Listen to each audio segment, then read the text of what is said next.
Gagawa nga pala ako ngayon mga lalals ng soup. So ayan, ito yung mga ricados natin, si spinach, tofu, at saka ang ating pork na hiniwa ko sa tin, at saka may luya. So ayan, uunahin muna natin ilagay yung ating luya sa mga 1/3 lang mga lalabs na tubig. So ayan, pagkatapos niyan, tatakpan na natin at pakukuluan muna natin.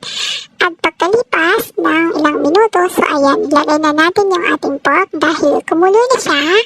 At saka kukunin natin yung mga dumi. At pagkatapos, kapag okay na, isusunod na natin yung ating tofu.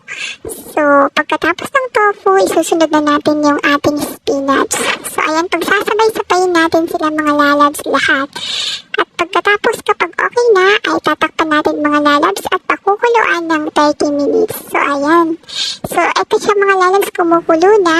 So, ayan. Mga 15 minutes ko na siguro pinapakuluan to. So, ayan, tinimplahan na natin. So, ayan.